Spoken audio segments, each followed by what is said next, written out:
Yo, what's going on? It's your boy Pastor Ron, and welcome to my podcast, Faith Talk with Pastor Ron, where everybody's doing well. Hope everybody is in a good spot. It's Mother's Day weekend. I hope everyone's doing well and spending time with the moms. Their moms, if they're with you, if they're alive with you. If not, my prayers are definitely with you guys because I understand the challenge of being without a mom. My mom, as many of you know, has passed away.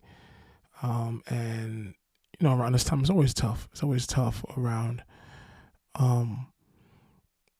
Mother's Day. So I sympathize with those who are going through it. So I know some of you are battling a lot this weekend, and I will definitely keep you in my prayers, and to remind you that God's grace is sufficient.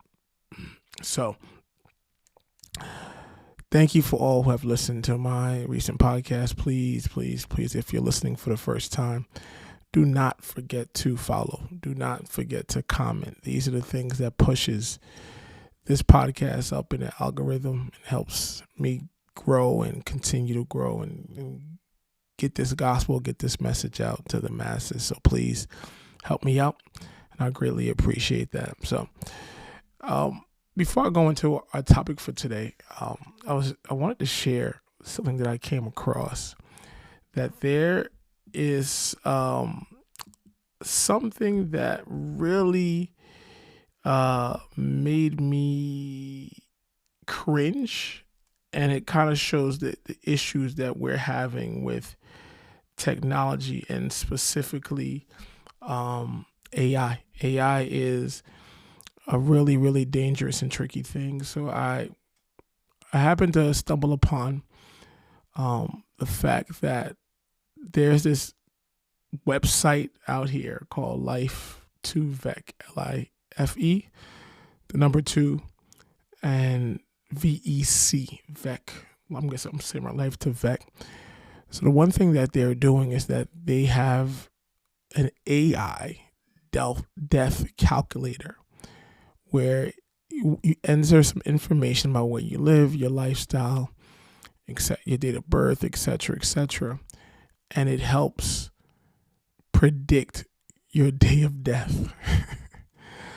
And it boasts of a 78% accuracy, a 70% accuracy rate. That 78% of the time, the date that they provide is accurate. First of all, it's weird. Like, it's like, how do you know it's 78% accurate? Like, do you track me? Do you follow me on social media to see if I'm alive? Like, how do you know that 78% of the time the person actually dies on the date that they provide? Right? Like, that's mad creepy. Like, this is why, I've consciously tried to reduce what I put on social media.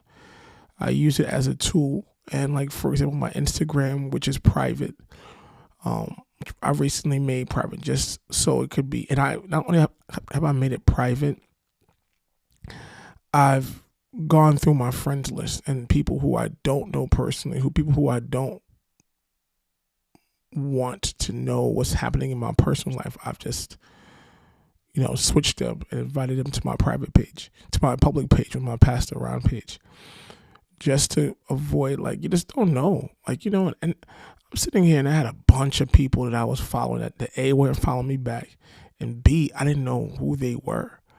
And I did not feel comfortable putting my stuff out there.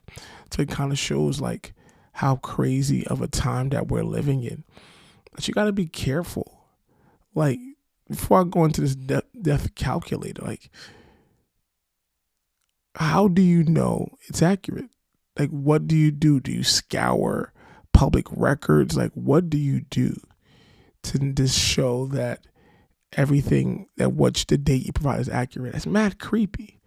Are you following me around? Are you following me on my social media pages? Are you just every day waking up, you just checking the obituaries to see if I'm in it? It's crazy. So of course it's an actual site. I did not fill it out. I'm not taking part in this demonic activity. So I said it to some of my friends that I dare you to try it, but no one caught the bait. But this also shows how crazy AI is. For AI to be able to boast about creating a death calculator, like AI is now God, right? You know what I'm saying? Like AI is now has the ability to tell you like when you're going to leave this earth. And the one thing I realized that this is all in the hands of God, right? The only person that knows when we're going to leave this earth is the Lord. So I'm going to sit here and think that AI is going to do that. And let's entertain it, right? Imagine you go through it and you believe in it. Like, how do you think you're going to feel? Like, say, oh, your date of death is going to be May 18th, 2024. Imagine how you're going to feel like on the 16th and the 17th. And you probably be scared to leave your house. You're not going to sleep the night before because, tomorrow I'm going to die. Like, what the heck is this, bro? What the heck is this? What type of times in society that we're living in where AI is actually telling us when we're going to die? And there's a bunch, and I'm pretty sure there's a bunch of idiots that really swear by it and that they're actually living by it. They have taken it and they're living their life by it. You have the ones who are sitting and going to know the date and just have so much fun, and then a week before try to repent. Wouldn't that be like on the other hand? Wouldn't that be so sweet for you to sit there and know when you're going to die, so you can have all your fun, do all you got to do, and then like on your deathbed or the day before you die, you say, "Hey, I repent. I'm sorry." No. But the AI thing is definitely something we have to keep an eye on. There's a lot of control, a lot of crazy stuff being done with AI. It's a powerful tool, but it's, ChatGPT is something that everyone has used at some point in their lives. But AI is also something to be careful of, because who is supplying them of their information? Like, who is controlling AI? AI is not controlled by like an alien. Like it's not controlled by the computers or CPU. No, AI is being fed information and being controlled and being followed by a human being. Who is this person? Who is this person that is doing all this? So, I definitely, figure like this is something crazy. Like hearing about this, I'm like, nah, this can't be real. And then I actually went to the site and I saw the site existed. I didn't really go too much farther. Like, it's just demonic, and I'm not doing it. This don't make no sense.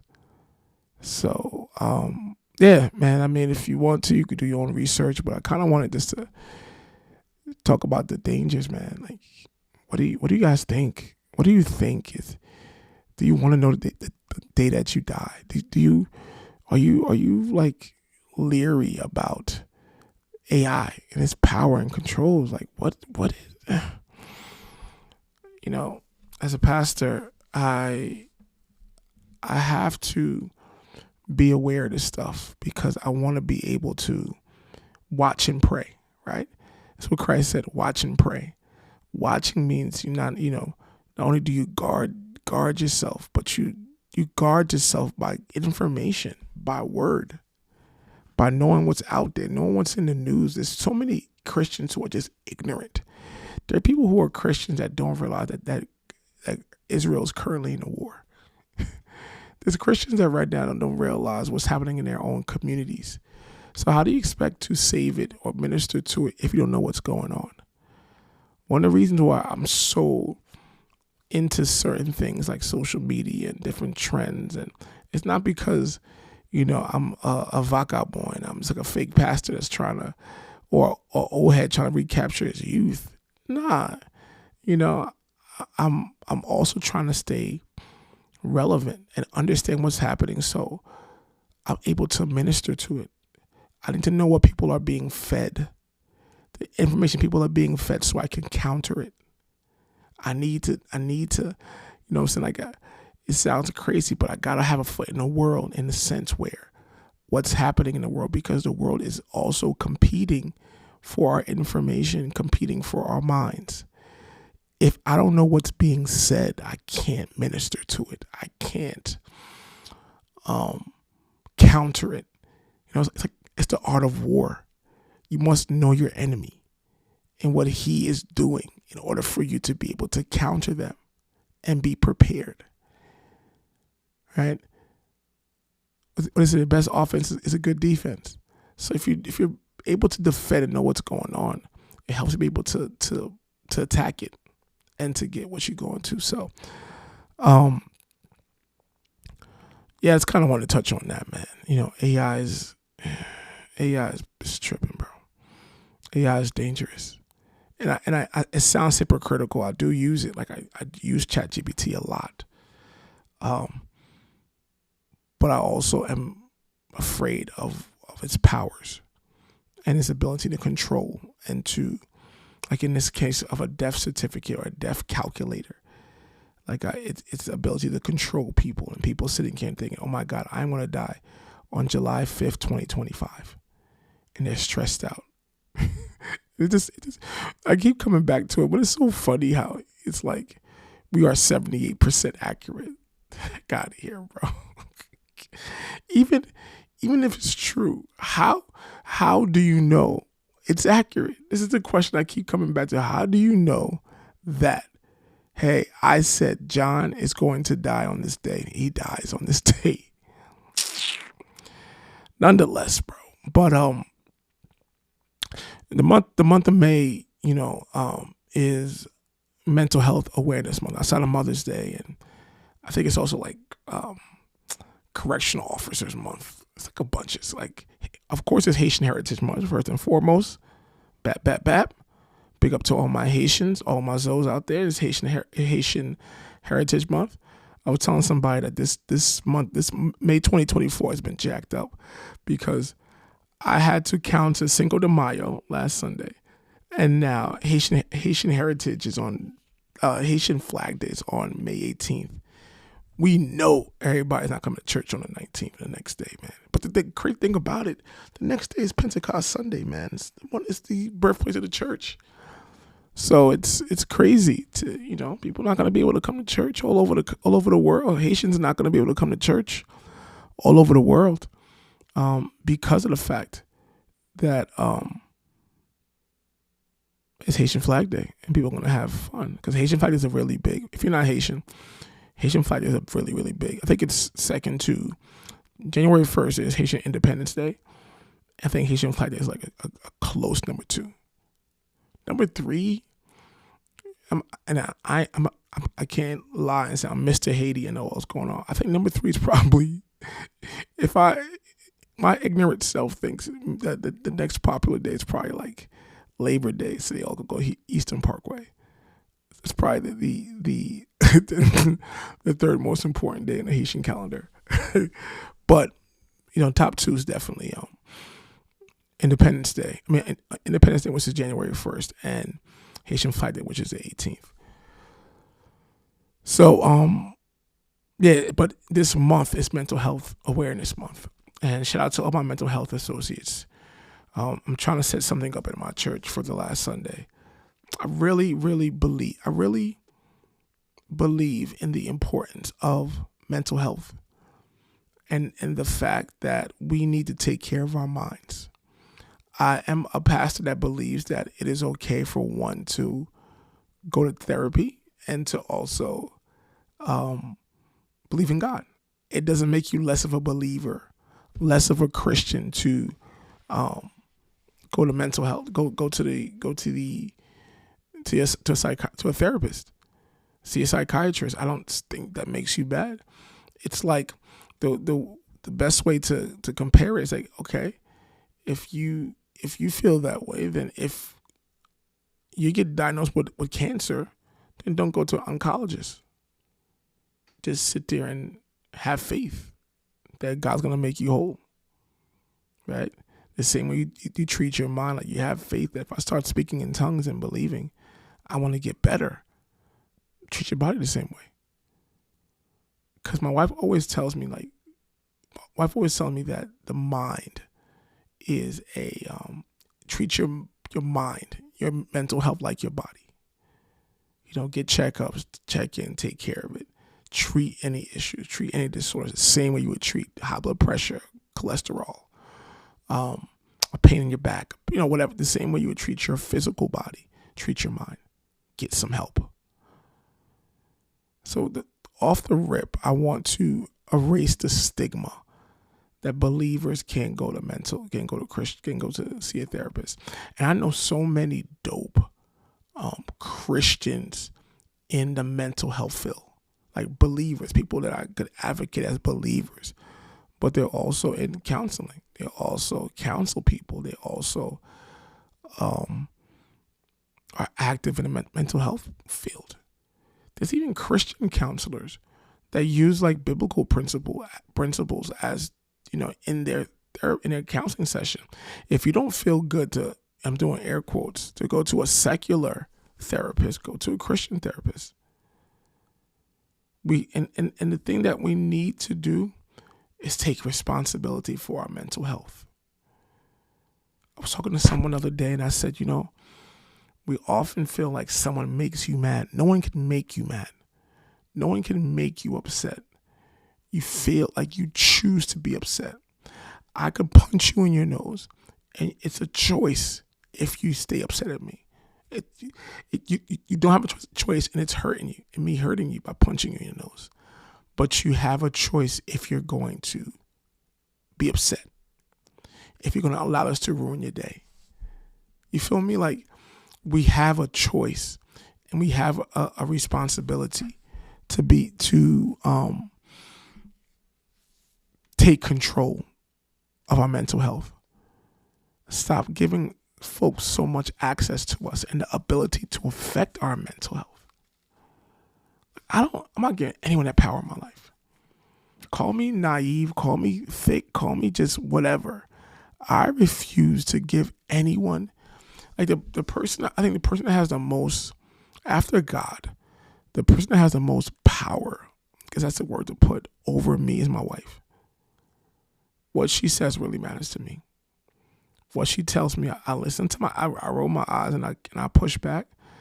But deep down inside, I'm listening to what she's saying. I'm like, oh, okay. Like, you'll be quiet, girl.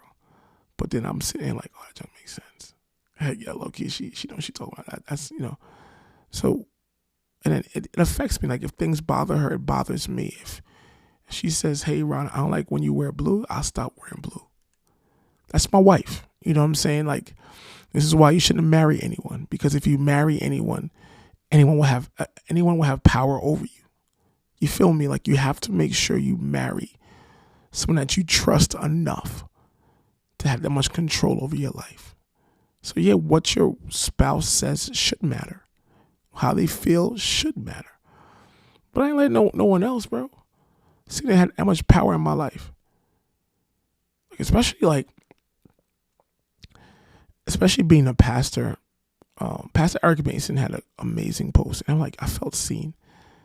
He posted this on Thursday of this week. And he talked about how he went through a season from 2020 to 2022 when he was just battling so much. And you feel as a pastor, you cannot come to anyone because it's your job to help them with their issue. It reminds me of when my mom passed away, and I went down to Jersey, and when I found out, I was just strong. I don't know what I felt when I initially found out. I will never forget when I initially found out. I walked into the house. My dad said, "Yo, your mom's gone." Apparently, she's been gone for a long time, and no one wanted to tell me because they were afraid that I may crash the car or I couldn't drive down. So as soon as I walked into my dad's house, like, yo, Ronnie, Nani, yeah, you can call me Nani. Nani, mommy's gone. She's gone. She's gone. He was sitting there. I could see it. I see the house full of people. I could see my dad sitting in a recliner right by the bathroom. He said, "Mommy gone. She's gone." I'm like, oh snap! I didn't realize she was gone. I'm sitting here praying and believing on the way like God could turn things around. And then I immediately went upstairs. I went upstairs to, I think it was I don't know whose room. I think it was I think it was my sister's room. No, my room. I think it was like a spare room we had in the house, but a bunch of people were up there in that spare room just sitting there like crying and just weeping and stuff. And I sat there and I stared at the ground. Maybe I stared at the ground. I think I was just in shock. I stared at the ground and got up and I just, gathered myself and then went on, asked for my sister, see how she was doing, my aunties, to see how they were holding up, and that's it. And then a little while later, I slept for a little bit. And the next day, I woke up, the next day I couldn't do much. I didn't get a chance to, I guess, react or feel, because I woke up to all these church folks screaming in the kitchen. Like, oh my God, like just making all this noise and screaming in the kitchen. So I was like, then I immediately came into a pastor mode. I wasn't a pastor, but came into just Ron mode. And I was just there for them. Like, hey, are you guys okay? God knows why. I just been ministering to them who were sitting at the crib downstairs just wailing. So sometime in the afternoon, the house got quiet, got empty. And I remember my boy Herman and my boys Mark from Philly came down. As soon as they came down to the crib in Jersey. And we're just talking. I don't know what triggered it. But we were talking, and then I began crying. So for the first time, I began to cry. And then when I began to cry, then my sister started crying. Then Nifa, one of my best friends, she began to cry, and I think my wife started to cry. Once I cried, and everybody started to cry, and I felt like a jerk by doing that and making people cry, making people feel some kind of way, like I should have been like strong, because when I cried, I was like, and then someone said, I think Pat said, my sister, oh, when Ron cries, it's bad. When seeing Ron cry, it makes everybody else sad. Ron never cries. And I'm like, dang, Ron, you can't cry.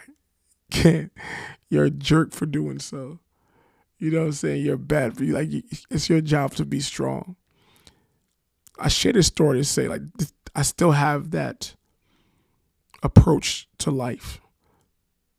As a pastor, I feel I can't come to people with my issues. First of all, I hate making excuses. I hate sitting here and be like, oh man, we're a small church, or I have so much to do, that's why I can't be there. I hate making excuses. I've never been an excuse person. I'm always like, you know what? Got to get better. Got to do better. That's always what is my approach. All right, got to do better. You're right. Yeah, I knew I had XYZ. There's no excuse. Can't do it again. The excuses may be valid. Like, hey, Ron, you got a lot on your plate. You have a family. You have this and that. I don't like making excuses. With that being said, that's one of the challenges of the pastor. Like, this is why many pastors have mental health issues. Is because they don't feel that they can come to anyone. Because as a pastor, pastors are like nurses. Like nurses. Oh, by the way, happy Nurses Week to all the nurses as well. How could I forget?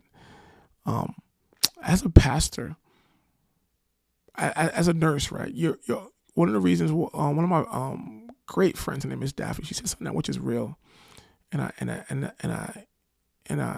shared it with my church, that when you see nurses, these nurses, they become everyone's nurse. So like right now, my wife's an RN, right? And she's a great nurse. Not saying because she's my wife, but she's a great nurse. When she has issues, like when I feel some kind of like something in my body, she's the first person I call. Like, yo, babe, I got pain in my side. I felt it for the past 5 days. What do you think it is? Or I hear something on TV. I was watching wrestling, and the person said he had diverticulitis, and I didn't go to Google. I didn't go to WebMD. I went to my wife. I went to Fa and said, babe, what does that mean? And she explained it to me. So you're not only a nurse at work for 40 plus whatever shifts you do, hours a week, you're also a nurse for your family, for your friends. They call to you like, oh my God.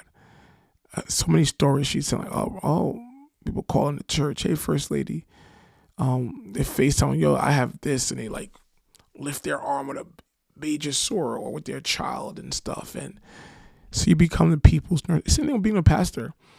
I don't just pastor my congregation at RCOG. Fair or unfair, I feel a pastor is to serve the community. I feel a pastor should be there for people in the community, not just their church members. So if someone that doesn't go to the church calls you and texts you or DMs you like, hey, I'm depressed or I'm suicidal. I've received calls at midnight where someone is like, hey, Pastor, I'm saying my final goodbyes. I'm about to kill myself. And I'm like, I had a call. At one time, someone called me getting ready to commit with suicidal thoughts. I was on my way to my uncle's wake on a turnpike, trying to help him out as he goes through what he's going through. You feel me? So I think as a pastor, you're not just a pastor to your congregation. You're a pastor to the entire community. With that being said, then, if you're supposed to be there for the entire community, then I'm not supposed to mourn. I'm not supposed to come to them with my issues. They're supposed to come to me with their issues. You feel me? It's like a nurse. It's like a nurse having a wound or something, and that nurse sits there and calls a person like, yo, so-and-so, look at this right here. What is this? You feel me? Like, nah, like you're the nurse. You're the one supposed to answer these questions. So I think that's kind of what we go through as pastors. We go through as leaders where we sit there and we have a inability to go out to somebody because we feel that we have to be there for everybody else. And that's leads to a lot of mental health issues, a lot of mental health things that people go through unnecessarily. And it's dangerous. I think it's crucial for us to take care of ourselves. Like, it's crucial for us to find a place. I'm very focused and intentional about my me time, where I just shut everything out. Normally, it could be like in a day. Like lately, it's nice out, so I could go outside and sit outside by myself for a little bit, or mow the lawn. Mowing the lawn is therapeutic to me because I'm by myself in my thoughts. But also, like when the kids are asleep at like 2 a.m, it's quiet. That's kind of like my me time. That's my time to like recalibrate myself and watch YouTube videos, record podcasts, watch TV, watch my DVRs. I need that reset. I can't just keep going. I'm very intentional about it because I don't want to stress myself out. Stress kills. And this me time, and it could be playing video games, though I haven't had time to play a lot lately, but it could be just sitting there having the opportunity to play some games by myself, not online, or with my friends too. That's also therapeutic. Talking to my boys in a group chat. But finding that moment of time where I just empty myself and have time for myself, I just, think it's important. So, yeah, I want to just debunk this myth that these myths, I should say, plural, that church folks can't go and get themselves right and go to a therapist. And secondly, the second myth is that guys don't have mental health challenges. The problem with guys is that we were taught not to emote, not to have emotion. That guys are supposed to be rocks. You can't whine. You can't complain. You're a man, right? You're a man. Who do you go to? And then we have a nation, a generation of women who are unable to handle an emotional man. When I say emotional, I'm not saying a crybaby, but a person that addresses and confronts his mental health challenges. Women can't deal with a man that cries, that says, you know what, babe, I'm in a bad place. A lot of times they laugh it off. A lot of times they say, yo, go man up, stop crying. So again, similar to the pastor, you feel like you can't share, and then you keep everything on the inside. When you keep everything on the inside, it doesn't go away. It does not go away. As a matter of fact, it just builds up, and it comes out at the most inopportune time. So I just want to make sure that we understand the value about taking care of our mental health. Do I have everything figured out? Nah, because I have moments like this. Again, Mother's Day weekend, this year was bad for me. I don't know why. Maybe I'm doing so much in the church. So I'm so, seeing things and songs and pictures like, dang, bro. You know what I mean? It got me jacked up this weekend. But, I'm persevering, I'm pushing. But it happens to us guys, man. We need to take care of our mental health. Because we're not emotional. When I say we're not emotional, I mean we're not led by our emotions. Females are emotional most of the time, not all, many. And our emotions don't have control over us. We still feel. We still emote. We still have emotions that we need to confront and deal with. Because if you don't deal with it, it'll deal with you. If you don't deal with it, it will deal with you. It comes out and don't get it jacked up. Like, marriage doesn't fix it neither. Like, you have to really, if you have these things that you're carrying, take care of it before you get married. Because in marriage is like college. You ain't got time. You ain't got time to sit here and try to figure things out, because you're trying to learn about your wife, then you have children, you got to learn about your kids, you got to provide for your house, you got to take care of yourself, you got to be making sure you focus on how to communicate. So it's not so simple and so sweet where you could be like, yo, I got time. No, deal with it now. Deal with your issues now. That's the best thing you can do. Trust me. Deal with your issues now. You thank me later. So, sorry about that. So yeah, so mental health is real. Mental health is something that needs to be addressed. And as Christians, we could go. We can see a therapist. As men, and this is the bigger point. I've discussed the Christian part, but the men part, I'm seeing so many men that have mental health issues. They are depressed. It's obvious that they're depressed, and speaking to them, depressed, and looking at their relationships, they have mental health challenges. They have anxiety. But A, they don't want to admit it, or B, they're avoiding it. And that's dangerous. Find that place. Find that secret place. I'm not talking about in another woman's arms. I'm not condoning cheating. I'm not condoning abandoning your home. But I am condoning finding a place where it's a safe place for you. Where if you want to cry, cry. If you just want to be alone, be alone. But you cannot, as a man, you cannot avoid your mental health issues. Gotta confront it. Confront it. Trust me, confront it, because it won't go away. And don't expect your spouse, your woman, to heal you. You need to focus on healing yourself. Spend time with God. The biggest tool we have in mental health, helping our mental health, is prayer. It's prayer. If you look at Jesus Christ right before he died, after the Last Supper, He was at a place where he's like, yo, I'm about to really die and be apart from God. I don't want to do this no more. The text says he became extremely sorrowful. Like immediately after the Last Supper, and he knew, all right, it's about to go down. He became really sad. You could even say he became depressed. You know what he did?